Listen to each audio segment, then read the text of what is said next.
3. Harmless as morning habits silently damaging your heart after 60. What if I told you the single greatest threat to your heart health after 60 isn't what you eat for dinner or how much you exercise, but what you do in the first 5 silent minutes after you open your eyes? Think about that feeling. That morning dizziness when you stand up too fast. That unshakable fatigue that feels so much deeper than just being tired. That frustrating brain fog that makes it hard to gather your thoughts. We've all been told these are just the inevitable signs of aging. We sigh, accept them, and try to push through another day. But what if they're not? What if these are urgent warning signals from your body?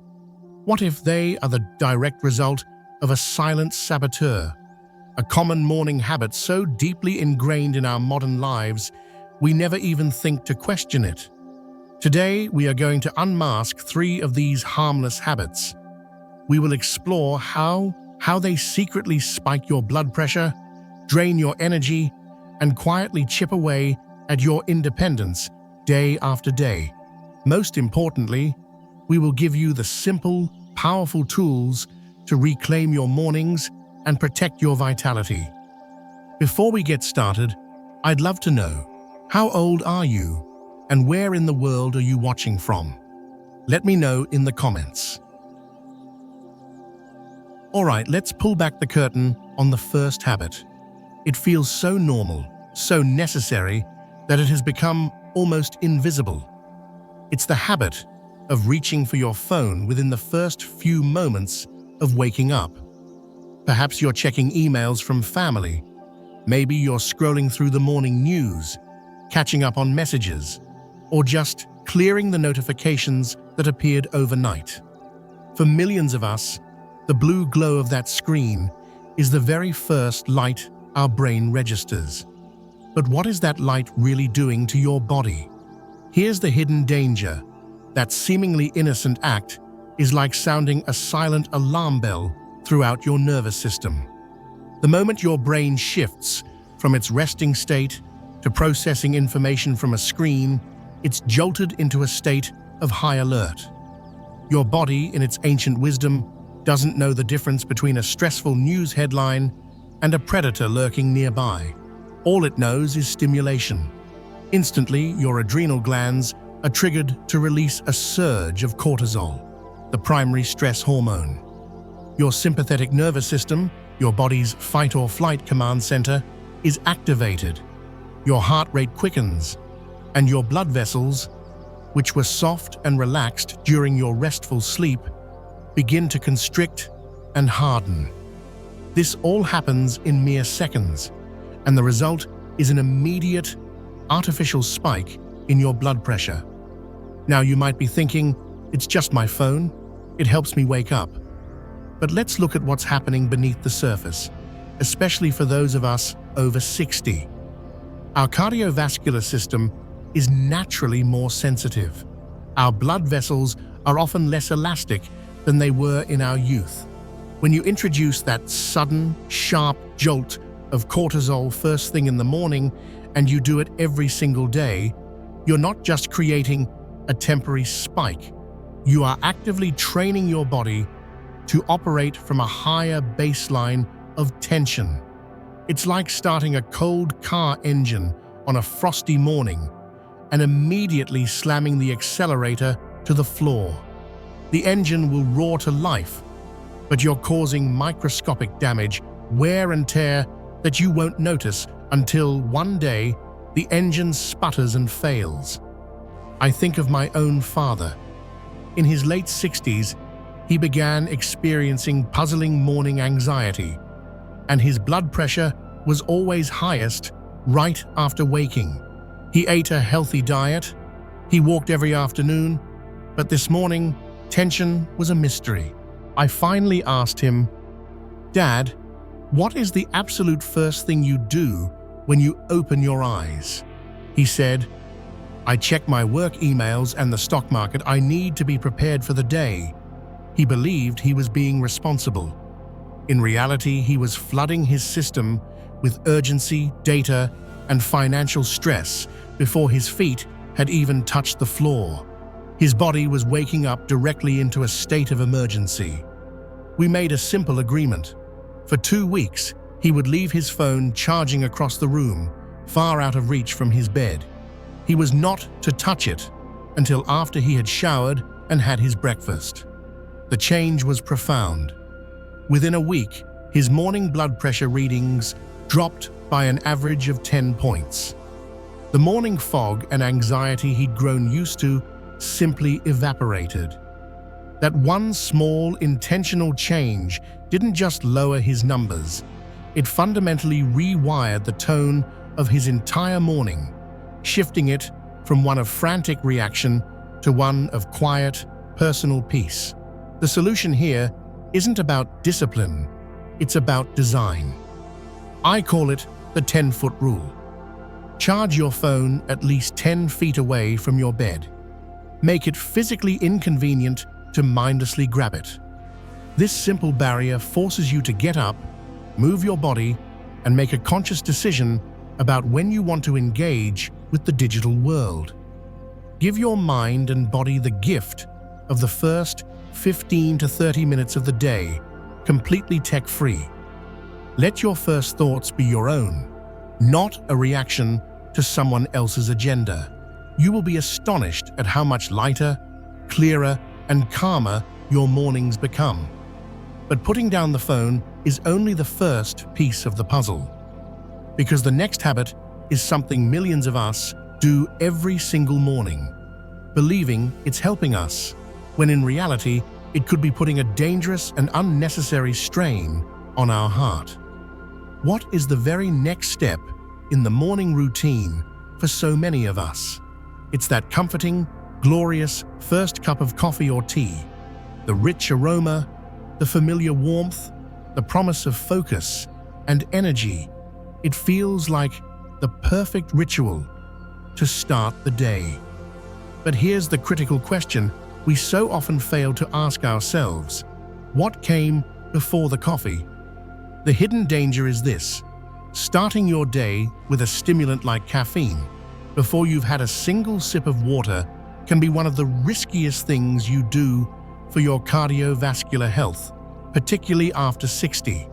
Let's think this through. Over the course of the night, you lose a surprising amount of water simply through breathing and subtle perspiration. Even if you don't wake up feeling thirsty, your body is already in a state of mild dehydration. This means your blood is slightly thicker and more viscous. For it to circulate efficiently, your heart has to pump harder. Now, what happens when you pour a powerful stimulant into that already strained system? Caffeine is a diuretic, which means it signals your kidneys to flush out even more precious water. It also triggers that same fight-or-flight response, spiking adrenaline and constricting blood vessels. So, you are essentially asking an already tired heart to beat faster and pump thicker blood through narrower vessels, all while telling your body to get rid of the very fluid it desperately needs to function. Does that sound familiar? Have you ever had your morning coffee and suddenly felt jittery, anxious, or your heart felt like it was fluttering? We tend to blame the caffeine, thinking, I must be sensitive to it today, but more often than not, it's not the coffee itself. It's the absence of water that's causing this chaotic response in your body. Let's go a layer deeper. When you start your day with caffeine on an empty, dehydrated system, the energy you feel isn't real, sustainable energy. It's borrowed energy. You are running on stress hormones, not on true cellular vitality. And what happens when that artificial lift from the caffeine and cortisol wears off a few hours later? You crash. That dreaded 2 p.m. slump, that feeling of being completely wiped out, often isn't just a sign of a long day. It's the physiological bill coming due for the hydration debt you started your morning with. I worked with a wonderful 73-year-old woman who complained of erratic energy and feeling strung out in the mornings. Her routine was to wake up, go straight to her strong black tea, and then begin her day. She thought she was doing everything right. We made one tiny adjustment. I asked her to begin her day with a full 12-ounce glass of warm water before her tea. She could still enjoy her beloved tea, but only after she had hydrated first. The feedback 2 weeks later was incredible. She said the anxious, jagged buzz was gone, replaced by a calm, steady energy that lasted well into the afternoon. Her body wasn't fighting an internal battle anymore. It was finally working in harmony with her.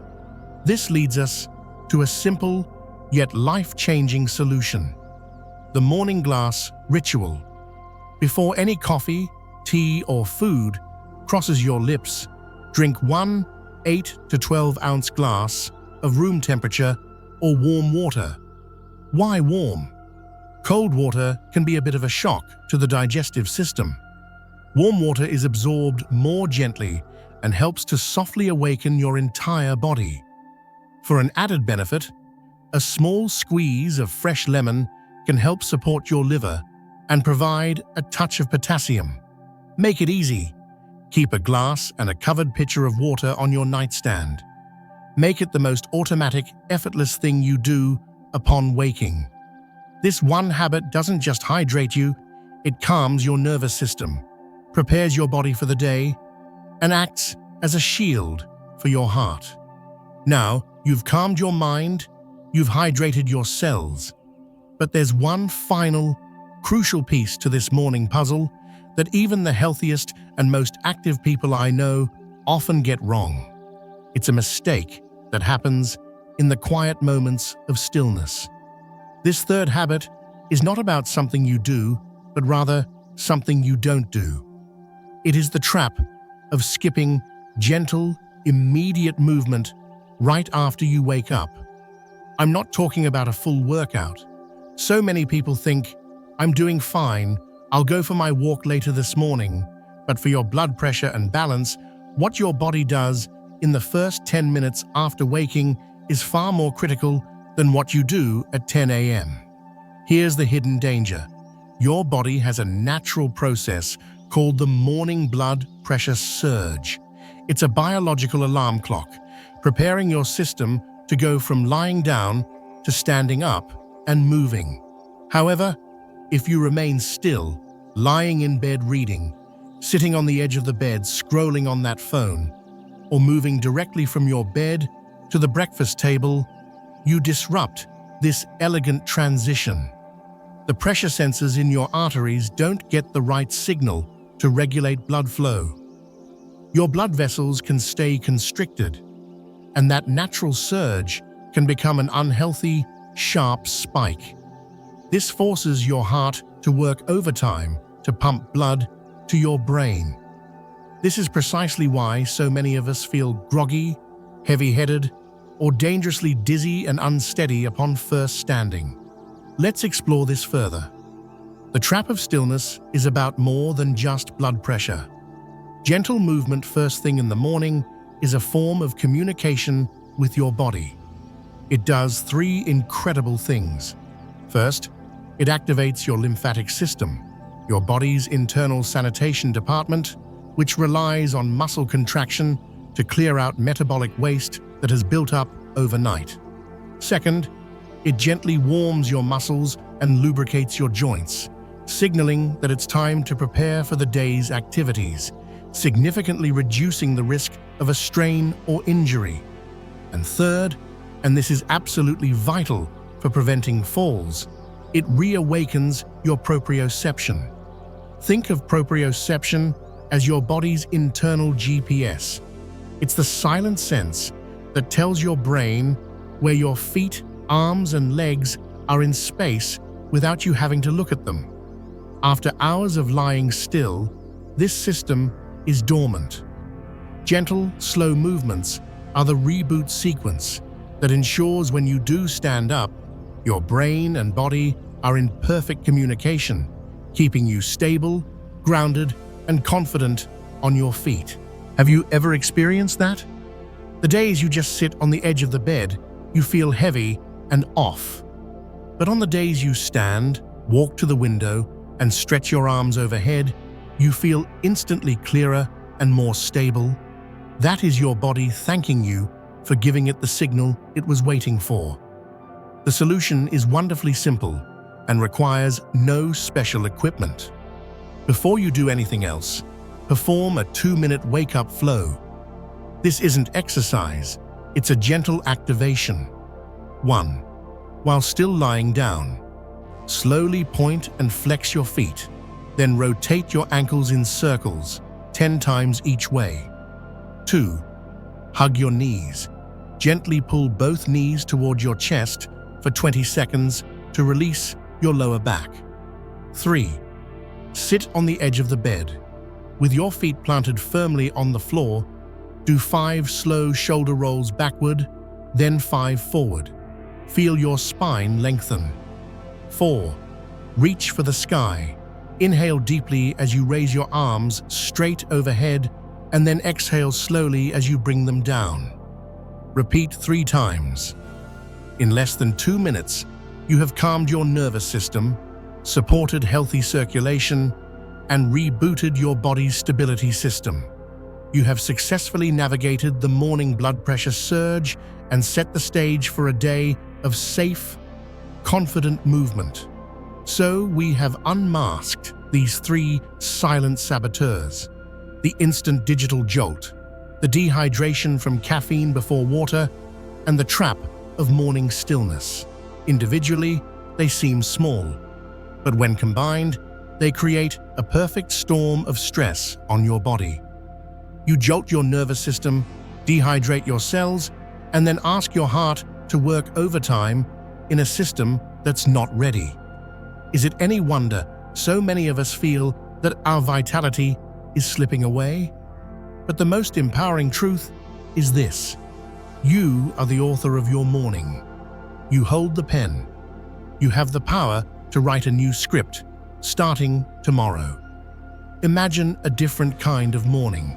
One where you wake up and your first action is a gentle stretch, a quiet signal of thanks to your body.